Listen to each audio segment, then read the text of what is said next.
Hey, good morning, good afternoon, good evening, Deaf family, and welcome back to my channel. It's good to see you all here. Going back on again, and I'm gonna do some stuff with transgender women in women's sports, and whether that's a good idea or not. Um, some stuff we all know about. To take a look at a trans swimmer, and the trans female swimmer, trans woman swimmer. Um, Swimming as a man in collegiate sports was in the mid 400s. Then transitions and follows the rules set forth by the NCAA.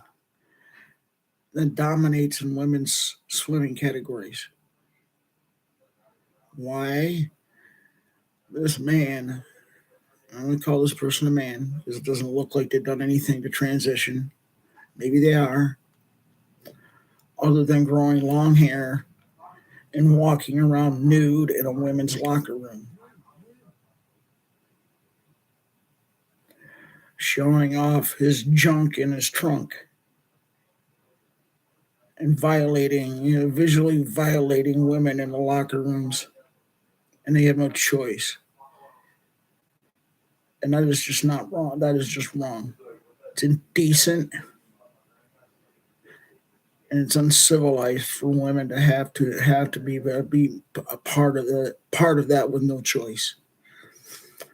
It's trying time to grow up a little bit and be for trans women to grow up a little bit. I'm a little bit more civilized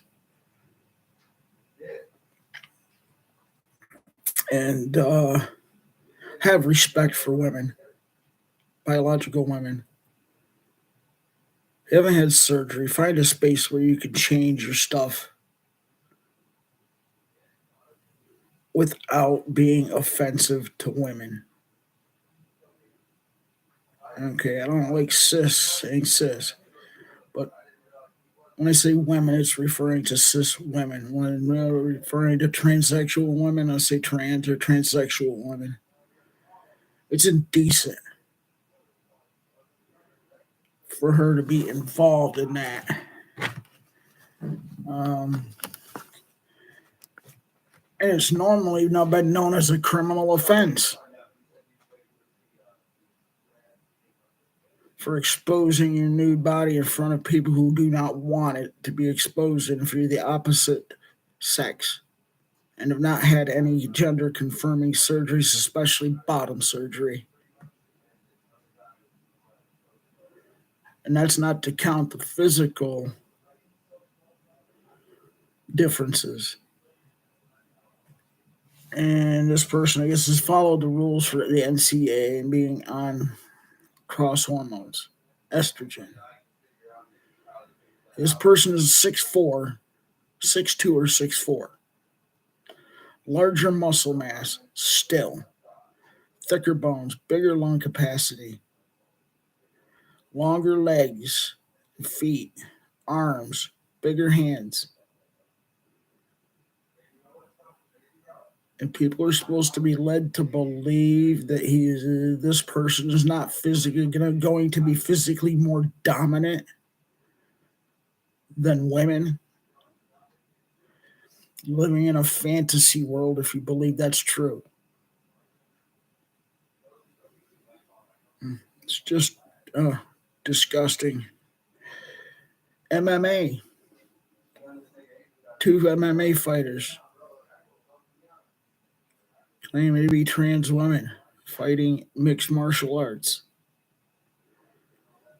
One has come from special forces and the United States Army, combat arms. It's Tier 2 Special Forces combat unit. Been trained trained extremely hard in physical combat. Another trans woman in trans sports, physically dominant, Fallon Fox fractured the skull of a woman inside in within 39 seconds of the first round and bragged about it afterwards. It is pathetically sick, pathetically disgusting. And there's people allowing this to happen? No, it's wrong. Women are getting brutalized in these sports. Trans women are still biological men, no matter what happens. Cross sex hormones or not, post surgery or pre. Even the hormones, yes, do reduce muscle mass, some strength, some speed, some endurance. Trans women still have a bit larger muscle mass, bit more speed, and quite a bit more aggressive still. Because trans women had gone through puberty with testosterone, and that's what testosterone does, especially when it comes to sports. The aggression, the physical endurance, and the lung capacity to be able to bring in more oxygen and not get winded as quickly as women. The larger bone density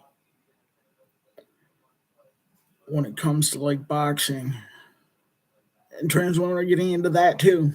Somebody can get hurt or killed because these trans women are in combat sports such as boxing, MMA, and whatever else other trans women decide they want to get into for combat sports. Okay. I am just hoping that is not what's going to have to happen. Is somebody getting killed, a woman getting killed in these combat sports. One has already suffered a fractured skull because of it. Right then there, should have been charged with criminal assault with intent to do severe physical harm.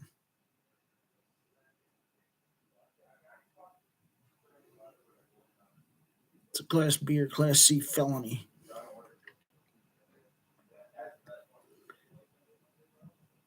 And bragged about it. It's sickening and it's pathetic. Stop acting. These trans women need to stop acting like pathetic little brat boys. Grow up. There are ways for trans women to be in sports and not violate the safety of women in women's sports. Women have the right to feel safe in their spaces, whether it be in the restrooms, combat sports, or sports in general. They have a right to be able to compete against women, biological women. Okay. Yeah, there's not a lot of transgender women in sports, but it's growing. They are starting to come in more and more into sports. And that's a good thing. It really is a good thing. It's time to make a new category for transsexual people, women or men. It's a safety thing. It's a respect thing for women. I have no right to cause harm to biological women, any kind of harm, and that would even be emotional harm to biological women, just because I want to try and fit in. or physical harm. And if that means even going into the restroom, I need to be able to put some effort into passing as a biological woman, even though I'm not. A lot of people say that I do, and I'm grateful for that. Okay, there's still things I go through with my medical transition I'm going through that causes me not to go into certain spaces where women are. And one of those is electrolysis, facial electrolysis. Anybody that's had gone through it and knows what it is. I have to let my facial hair grow a little bit so that the electrolysis can be done. And when I'm doing that, very rarely do I go outside of the house. And if I have to go outside of the house, I am not going into the women's restrooms for any reason at all. Because I have a respect for biological women in their spaces. They want to feel safe, and I do not want to make them feel unsafe and uncomfortable. I have no right or no business to do that. Neither does any other trans woman. And there's a lot out there that are doing it. Thank you for showing up, whoever it is that showed up. I appreciate it. And we see this happening all the time. A while back ago, someone posted, I believe it was somebody that's AGP crossdresser, went into the women's room, entered a skirt and dress with an erect boner that could be shown in the women's room. Women were very extremely uncomfortable. That should be considered a criminal offense, I believe. Another time, somebody claiming to be trans, and it didn't even look like the person was doing thing one to appear as female. Standing up in the stall to urinate. That is outright rude, and with the door open. That is rude. It's vulgar. Both of those incidents are rude, vulgar, and disgusting, and should be charged with indecent exposure. And whether there were little children in there or not at the time, I don't think. I would hope not. I would hope not. If so, that would be child endangerment. We believe that these people that do things like that are nothing but predators, sexual deviants and predators. Only go around filming themselves with an erect boner in a skirt or standing up in a urinal with the door open to urinate. I believe that. I don't know if it's fact, but I believe that's what they are, if that's what they're doing. The actions speak for itself. And it's making a bad name for the rest of us transgender, transsexual women who want to do nothing but fit in. Go to restrooms, use the restrooms, do what we have to do, and then wash up and go out and leave.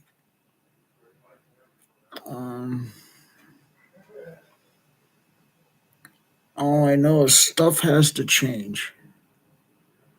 Never used to be like this.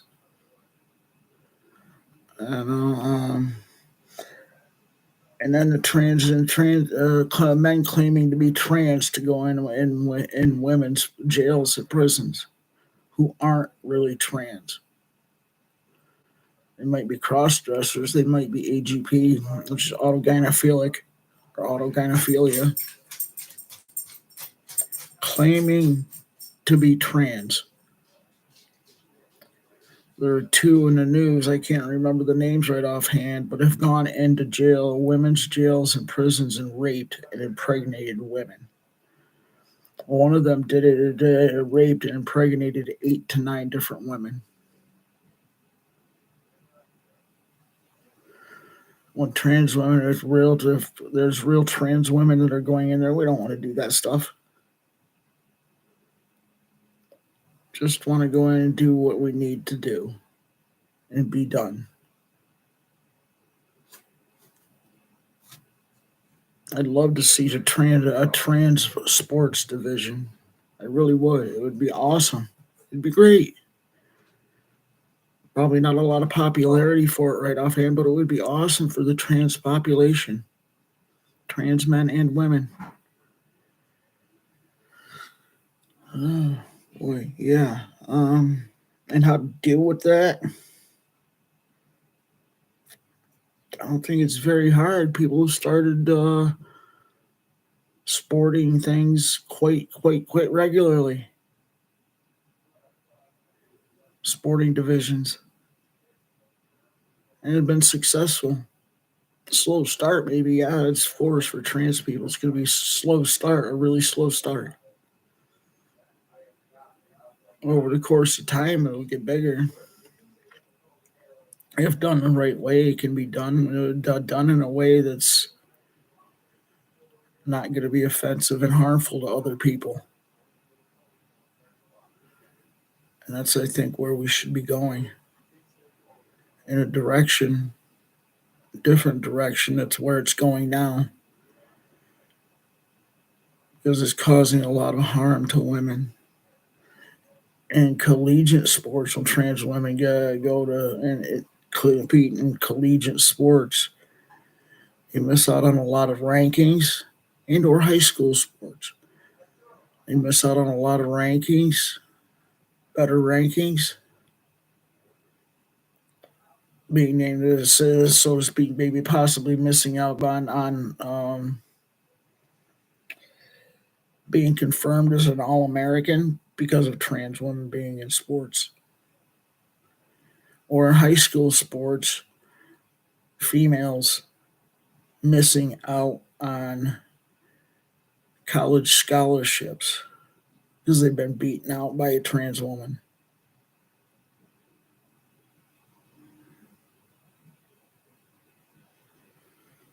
Just one is unacceptable of any of that.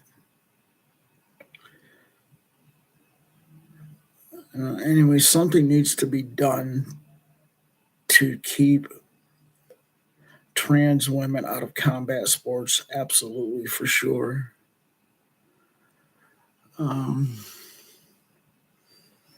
I've seen more than once trans women getting hurt and brutally hurt. Fractured skull within 39 seconds. The first round of an MMA fight. Should look up Fallon Fox. Showboating about it afterwards and acting like it's the best thing that ever happened since sliced bread.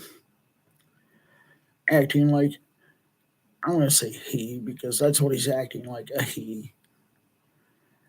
Acting like he deserved a trophy for fracturing her skull.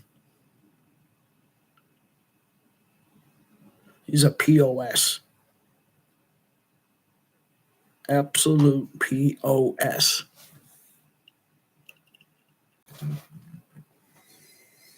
Okay, enough about transports. I'm also wanting to start a 501c3 to help out adult trans women and men when it comes to maybe having a place to stay if they live way out of town for surgical procedures. I know if you would like to donate that and help donate for my channel, I have named a link in the description through Cash App. Hashtag Den Mother Amanda. If you'd like to donate, it would be helpful, especially the adult trans population. I am also seriously considering, donating for help with gender Gender. Let's say it this way, just because I can't think of how a problem. A more appropriate way to say it is gender questioning children to get mental health therapy and mental health therapy only. That's the only part of it that would help fund for the children is proper mental health therapy. Um, I'm not into trying to convince the child whether they are or are not transgender. I'm not into talking them out of it. Who knows? They might be. Very few are. Very, very few are. Most grow out of it through puberty.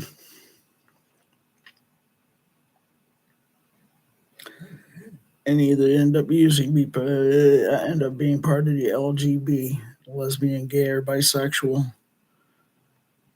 Some of them end up being straight. That's the majority.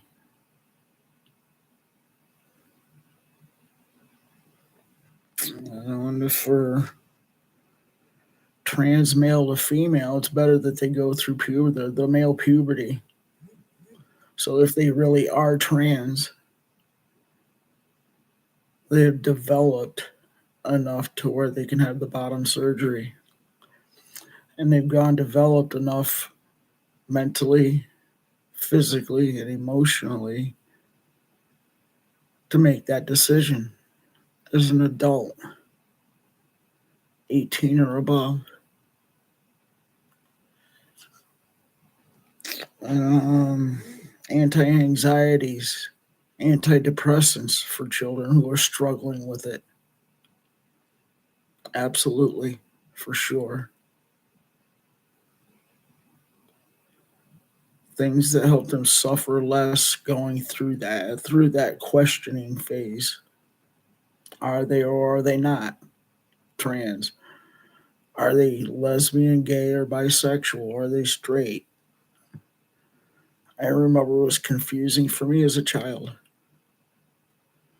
How could it not be currently for other children? Absolutely is. And I knew even if I would have been able to have a parental consent to go through that, I was nowhere near capable of being able to say, yes, this is what I want to do. Not mentally or emotionally, not developed enough to be able to make those conscious choices and understand fully what it would mean to do that as a child. That's why I say mental health therapy, antidepressants, anti anxiety medications are good. There are good doctors that are more than willing to help and alleviate a bunch of that. And so they can have a better, more productive life as they're growing into an adult. Puberty blockers are not a pause. Puberty blockers are a stop. Don't pass go. Don't collect $200. Plain period. Stop. Period. End of story. You don't get that back. Once a certain stage is gone for puberty, it's gone to never return to that specific person. It just won't come back. It's saddening. And sometimes I just want to cry when I see somebody transitioners, even if that's not the worst part of it for them.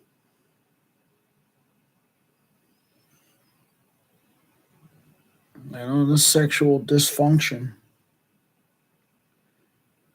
whether staying trans or detransitioning, complete and total sexual dysfunction, no feeling, complete and total destruction of any reproductive system in their body, total and complete destruction of the reproductive system. No chance. I understand there are a whole lot of kids that say, no, I don't want children. I get that. A lot of us say that as children. I even said that as a child. When going through my teenagers, it changed. Going through my teenagers and then into adulthood, that changed. I wanted to have kids. I had kids, and I'm grateful for that. Grateful my puberty wasn't stopped. Mm, I feel a lot more comfortable making those decisions because I've learned more about me as I grew as a teenager, going through puberty and going and becoming an adult and being an adult, going through the course of time.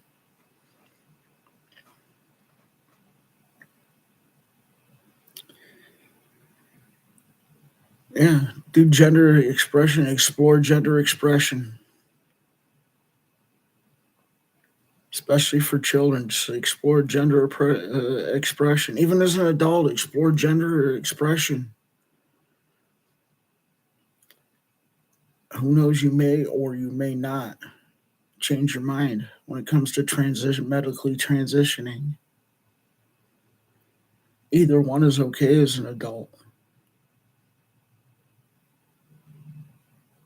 So that's my take for today.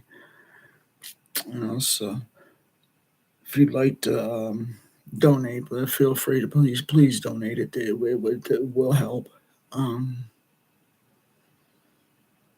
Help for my channel and maybe and trying to start a nonprofit for the transsexual transgender population. Um, so anyway, from my heart, if no one told you they love you today, I love you. Y'all have a wonderful rest of the day.